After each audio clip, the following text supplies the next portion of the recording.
বর্তমানে গেমিং অর্গানাইজেশনগুলো এমন হয়ে গেছে দেখে মনে হয় যে একজন অন্য একজনের জাতশত্রু, এবং গেমিং কমিউনিটিগুলো এমন হয়ে গেছে দেখে মনে হয় যে একটা গেম অন্য একটা গেমের সবথেকে বড় শত্রু। আপনারা হয়তো এখনো পর্যন্ত অনেকে জানেনই না যে এই গেমিং থেকে মিলিয়ন বিলিয়ন টাকা ইনকাম করা যায়, বাট আমাদের দেশে এটাকে শুধুমাত্র একটা টাইম পাস হিসেবে দেখা হয়। এটাও যে একটা জব সেক্টর এটা কেউ জানেই না, মানতেও রাজি না। কিন্তু সমস্যা হলো বর্তমান ক্রিয়েটরদের বাধ্যবাধকতার জন্য তারা সব গেমকে প্রমোট করতে পারে না বা অনেকেই করে না। আর এই সমস্যাগুলো সমাধান করার জন্য আপনারা জানেন যে আমি গত কয়েক মাস আগে থেকেই কাজ শুরু করে দিছি এবং আপনাদেরকে সাথে নিয়ে এত দূর পর্যন্ত আগায় আসতে পারছি। তাইলে ভাবেন আমার সাথে যদি বাকি ক্রিয়েটররাও আসে, বাকি ক্রিয়েটররাও এইভাবে প্রত্যেকটা গেম নিয়ে কাজ করা শুরু করে, তাহলে আগামী 6 মাস পর আমাদের বাংলাদেশের গেমিং ইন্ডাস্ট্রি কোথা থেকে কোথায় যাবে। এবং এই কয়েক মাসে আমি গেমিং কমিউনিটি এবং ই স্পোর্টস নিয়ে প্রচুর ভাবে ভাবনা চিন্তা করি, আপনাদের থেকেও প্রচুর পরিমাণে মতামত এবং সাজেশন পাই। আজ আমি আপনাদেরকে জানাতে চাই বাস্তব সমস্যাগুলোর কথা মাথায় রেখেই আমরা অলরেডি কাজ শুরু করে দিছি। বাংলাদেশে আছে অসংখ্য গেম এবং অসংখ্য গেমিং কমিউনিটি, কিন্তু বাস্তব কথা হচ্ছে প্রত্যেকটা গেম প্রপার হাইলাইট পায় না এবং প্রত্যেকটা গেমিং কমিউনিটি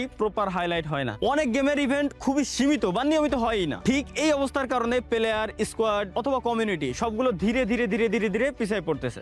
অফিসিয়াল টুর্নামেন্ট বন্ধ, কন্টেন্ট ক্রিয়েটর কম, কমিউনিটি স্পটলাইট কম, এবং যার কারণে আমাদের ই স্পোর্টস এর বর্তমান এই দুরবস্থা। সমস্যা গেমে নয়, সমস্যা সিস্টেমে। যদি সঠিক প্ল্যাটফর্ম থাকতো, যদি নিয়মিত টুর্নামেন্ট হতো, আর যদি প্লেয়ারদের ভ্যালু দেওয়া যেত, তাহলে আমাদের বাংলাদেশ থেকেও ওয়ার্ল্ড ক্লাস প্লেয়ার বের হওয়া সম্ভব। বাংলাদেশি স্পোর্টস এর সবথেকে বড় সমস্যার মধ্যে একটা হচ্ছে সিন্ডিকেট। এটা হচ্ছে সবথেকে বড় সমস্যা। এই সমস্যার বাস্তব একটা রূপ আপনাদের সামনে তুলে ধরার জন্য একজন ভুক্তভোগীর রিয়েল ক্লিপ আমি আপনাদের সামনে উপস্থাপন করতে চাই।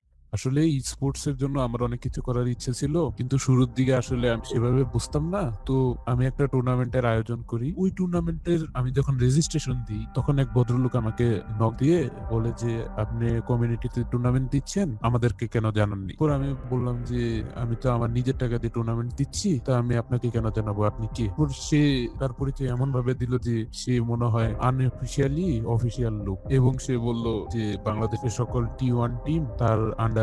আর আমি যদি টুর্নামেন্টটা হ্যান্ড ওভার না করি, তাহলে তারা আমাদের এই টুর্নামেন্টে খেলবে না, আর যারা খেলবে এই টুর্নামেন্টটা তাদের উপর তারা রেস্ট্রিকশন দিয়ে দিবে, যার কারণে তারা অন্য কোথাও আর খেলতে পারবে না। এই জন্য আমি নাকি কোনো স্কোয়াড পাবো না। এটার পর আসলে এমন একটা সিচুয়েশন ক্রিয়েট হয় যে আমি আর এই টুর্নামেন্টটা কন্টিনিউ করতে পারিনি। বর্তমানে সব থেকে বড় সমস্যা হচ্ছে অ্যাকচুয়াল প্লেয়ার ভ্যালু। আজকের দিনে কোনো প্লেয়ারকে হায়ার করার জন্য প্রপার কোনো সিস্টেম নেই কোনো অফিসিয়াল প্লেয়ার মার্কেট প্লেস যেখানে প্লেয়ার এবং স্কোয়াড দুই পক্ষই নিরাপদ থাকতে পারে। অনেক সময় এমনও দেখা যায় যে কোনো প্লেয়ার একটা স্কোয়াডে যোগ দেওয়ার পর অন্য জায়গা থেকে যখন ভালো অফার পায় তখন সে সেখানে চলে যায়, এবং অনেক সময় স্কোয়াডও প্লেয়ার নেওয়ার সময় যেসব সুবিধা দেওয়ার কথা বলে পরবর্তীতে দেখা যায় ওই সব কোনো সুবিধাই তাকে দেওয়া হয় না। এই দুই দিক থেকেই ক্ষতিগ্রস্ত হয় স্পোর্টস এর বিশ্বাসযোগ্যতা। এই সমস্যাগুলো সমাধান করতেই আমরা আপনাদের জন্য তৈরি করছি দারুণ একটা মার্কেট প্লেস, যেখান থেকে যে কোনো গেমের প্লেয়ার নিজের একটা প্রোফাইল ক্রিয়েট করতে পারবে। একইভাবে স্কোয়াড গুলো তাদের প্রোফাইল ক্রিয়েট করতে পারবে এবং প্লেয়ারদেরকে কি কি সুবিধা দেবে সেটাও তারা সাবমিট করতে পারবে।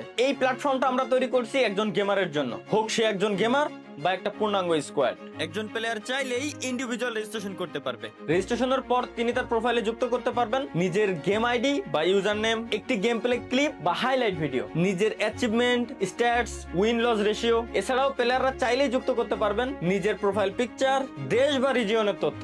সব থেকে মজার ব্যাপার হলো এই প্ল্যাটফর্মটা কাজ করবে একজন প্লেয়ারের ডিজিটাল পোর্টফোলিও হিসাবে, যার মাধ্যমে টিম তাকে খুঁজে পেতে পারে, তাকে হায়ার বা ট্রেড করা যায়, এক বা একাধিক গেমে নিজের দক্ষতা তুলে ধরা যায়। স্কোয়াড বা টিম চাইলে টিম রেজিস্ট্রেশনের মাধ্যমে এক বা একাধিক প্লেয়ার যুক্ত করতে পারবে এবং একটি টিম প্রোফাইলে তারা পাবে সব প্লেয়ারের সংযুক্ত প্রোফাইল, পারফরম্যান্স সহ সকল ধরনের ডাটা। এই প্ল্যাটফর্মের অ্যাডভান্স সার্চ এবং ফিল্টার সিস্টেম ব্যবহার করে টিমগুলো খুব সহজেই খুঁজে নিতে পারবে স্কিল অনুযায়ী নির্দিষ্ট একটা গেমের প্লেয়ার অথবা নির্দিষ্ট দেশ বা রিজিয়নের প্লেয়ার। এছাড়াও সিকিউর মার্কেট প্লেস সিস্টেমের মাধ্যমে প্লেয়ার হায়ার করা, কোচিং নেওয়া এবং প্লেয়ার ট্রেডিং করা যাবে সম্পূর্ণ নিরাপদে। এই পুরো প্রক্রিয়ায় আমরা থাকবো মিডলম্যান হিসাবে। প্লেয়ার এবং স্কোয়াড দুই পক্ষের মধ্যে এগ্রিমেন্ট করিয়ে সবকিছু পরিষ্কার এবং স্বচ্ছ রাখা হবে, যাতে প্লেয়ার তার মূল্য না হারায় এবং স্কোয়াডও প্রতারিত না হয়। আমরা শুধু কথা বলিনি, আমরা করে দেখেছি কিভাবে প্লেয়ারদের সত্যিকারের ভ্যালুটা ফিরিয়ে দেওয়া যায়। মার্কেট প্লেস তৈরি করেছি যেন প্লেয়ার আর প্রতারিত না হয়। সিন্ডিকেটের গল্প তুলেছি যাতে সত্যটা চাপা না পড়ে। আমরা বলেছি ফুল ট্রান্সপারেন্সি, কোনো লুকানো সত্য না,